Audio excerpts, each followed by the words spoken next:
할렐루야. 사랑하는 친구들, 어제 하루도 잘 지냈나요? 자, 오늘 14일 수요일 청매 큐티 시작해 보도록 하겠습니다. 자, 오늘 본문 출애굽기 5장 1절에서 21절까지의 말씀입니다. 하나님의 경고와 파라오의 경고. 모세와 아론이 파라오 앞에 섭니다. 두 사람은 이스라엘 백성이 하나님을 예배하는 자리에 서도록 돕지만 파라오는 그들이 일하는 자리에서 벗어나지 못하게 합니다. 모세와 아론은 백성에게 이야기를 다 하고 나서 파라오에게 가서 말했습니다. 이스라엘의 하나님이신 여호와께서 이렇게 말씀하셨습니다. 내 백성을 내보내서 광야에서 나에게 절개를 지킬 수 있게 하여라. 하지만 파라오가 말했습니다. 여호와가 누구냐? 여호와가 누구길래 내가 그의 말을 듣고 이스라엘 백성을 내보내야 하느냐? 나는 여호와를 알지 못한다. 나는 이스라엘 백성을 보낼 수 없다. 하나님께서는 그 앞에 4장에서 그 이스라엘을 내 아들이라고 지칭한 반면에 오늘 본문에서는 내 백성이라고 말씀하셨습니다. 이것은 이스라엘과 하나님과의 관계를 단순히 그 부자지간의 관계로만 보지 않고 왕과 백성의 관계로 보는 개념이죠. 하나님께서 자기 백성을 자기 소유로 삼고 싶어 하시는 모습을 우리는 여기서 볼 수 있는 거예요. 그래서 여러분들은 참으로 하나님의 소유가 되어 있습니까? 여러분들은 하나님의 나라의 백성입니까? 이 당시 그 이집트에는 왕이 백성들의 요구나 탄원을 공개적으로 들어주고 판결을 내려주는 그런 행정제도가 있었어요. 그래서 모세와 아론은 비교적 쉽게 그 파라오를 만날 수 있었던 거죠. 그러나 이 파라오의 강력한 저항에 직면하게 됩니다. 특히 하나님을 알지 못한다고 부인하는 그 파라오의 완고한 모습을 우리는 성경을 통해서 볼 수 있습니다. 바로 하나님과 전혀 상관이 없다라는 선언을 하게 되죠.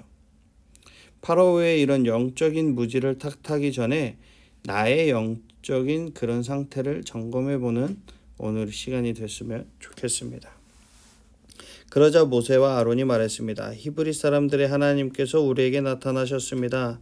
그러니 우리를 3일길쯤 광야로 나가게 해주십시오. 그곳에서 우리의 하나님이신 여호와께 제사를 드리겠습니다. 그렇게 하지 않으면 여호와께서 우리를 병으로 죽게 하시거나 칼로 치실 것입니다. 그러니까 아마도 그 파라오는 모세와 아론의 요구가 단순히 일하기 싫어서 만들어낸 장꾀라고 생각했던 것 같아요. 그죠? 하지만 이제 모세와 아론은 바로의 반응에 개의치 않고 이스라엘 백성들을 보내줄 것을 요구합니다. 그래서 여러분들은 상황이 조금 어렵다고 해서 하나님의 일을 쉽게 포기하고 있지는 않은지 오늘 점검해 봤으면 좋겠습니다.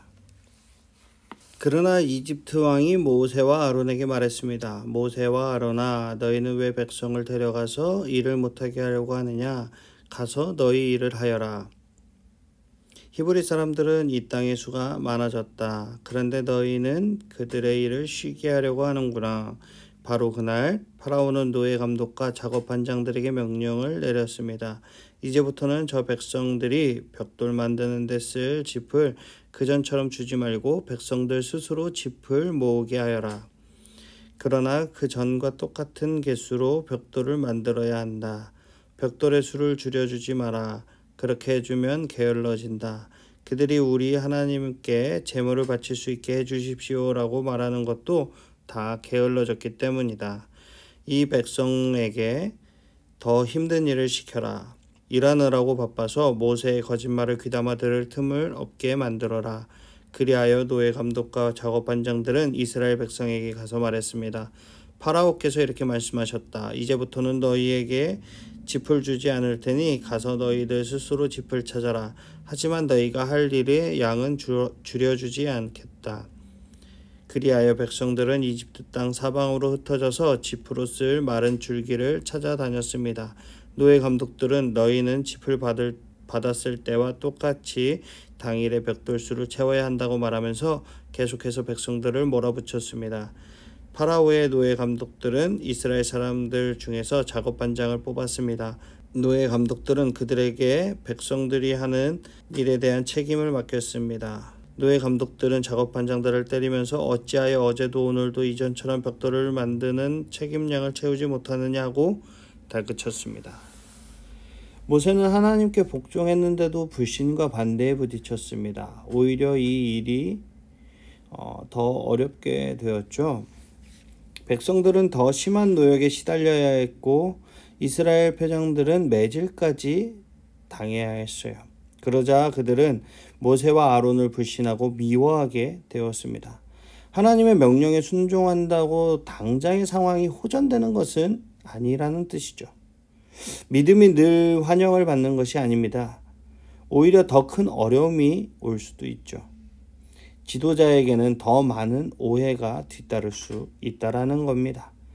그러나 잠시 당하는 이 고통을 인내하면 미래에 더 큰 영광이 있을 것을 믿으시는 여러분들이 되시기를 축복합니다. 아멘. 그러자 이스라엘의 작업 반장들이 파라오에게 나아가서 부르짖었습니다. 왕께서는 어찌하여 왕의 종들에게 이렇게 하십니까? 어찌하여 집도 주지 않으면서 벽돌을 만들라고 하십니까? 보십시오. 왕의 종들은 얻어맞고 있습니다. 그러나 잘못은 왕의 백성들에게 있습니다. 이스라엘 백성의 작업 반장들, 이 작업 반장들은 자신들에게 어려움이 닥쳐오자 바로에게 찾아가서 괴로움을 호소하게 되죠. 그들은 스스로 자신들을 바로의 종으로 비하했습니다. 이미 그들에게 하나님의 백성으로서의 자긍심이 존재하지 않았던 거죠. 오직 뿌리 깊은 노예 근성만이 남아 있었던 거예요. 여러분들에게도 여전히 세상의 종노릇하던 그런 노예 근성이 혹시 남아있지는 않습니까? 더 이상 죄의 종노릇하지 마시고 의의 종으로 살아가는 여러분들이 되시기를 주님의 이름으로 축복합니다. 아멘. 파라오가 대답했습니다. 너희들은 게으르다. 정말 게으르다. 너희가 일하기 싫으니까 이곳을 떠나 여호와께 제물을 바치러 가자고 그러는 것이다. 당장 돌아가서 일을 하여라. 너희에게는 짚을 주지 않겠다. 하지만 너희는 그전과 똑같은 수의 벽돌을 만들어야 한다. 바로는 이스라엘 백성들의 고통을 이해하기보다는 그들의 게으름만 탓합니다. 모든 것을 자기 기준으로만 보는 무정함이 배어있는 거죠. 여러분들도 남을 이해하는데 지나치게 인색한 편은 아닙니까? 이스라엘의 작업 반장들은 매일 그전과 똑같은 수의 벽돌을 만들어야 한다는 말을 듣고 이제 큰일 났구나 라고 생각했습니다. 그들은 파라오를 만나고 돌아가는 길에 모세와 아론을 만났습니다. 모세와 아론은 그들을 기다리고 있었습니다. 작업 반장들이 모세와 아론에게 말했습니다. 여호와께서 당신들을 내려다보시고 심판하시기를 바라오. 당신들 때문에 우리가 파라오와 그의 신하들에게 미움을 받고 있소. 당신들은 파라오와 그의 신하들이 우리를 죽이도록 그들의 손에 칼을 쥐어준 거나 다름이 없소. 이 작업 반장들은 자신들의 상황이 더욱 어렵게 된 것이 모세와 아론 탓이라면서 하나님의 이름을 들먹이면서까지 원망하고 있습니다. 하나님이 감찰하시고 판단하시기를 원하노라. 그러니까 여호와께서 당신들을 내려다보시고 심판하시기를 바라오, 이 뜻이잖아요. 얼핏 보기에는 그들의 믿음이 더 좋은 것 같아 보일 수도 있어요. 그러나 이것은 자기 주관적인 생각에 맞춰서 하나님의 이름을 남용하는 거죠. 제3계명이 뭐죠? 내 이름을 망령되이 일컫지 말라. 같은 뜻입니다. 같은 맥락이에요. 그들은 잠시 당하는 고통을 참지 못하고 모세와 아론을 비방하고 있는 거죠. 여러분들은 여러분들이 원하는 대로 되지 않는다고 하나님을 원망하고 있지는 않나요? 오늘도 하나님의 은혜로 역경 속에서 불평보다는 주님을 더욱 의지하는 우리 청소년부 친구들이 되시기를 축복합니다. 아멘. 오늘도 말씀 붙들고 승리하시고 우리 친구들 내일 이 시간에 다시 만나요. 안녕.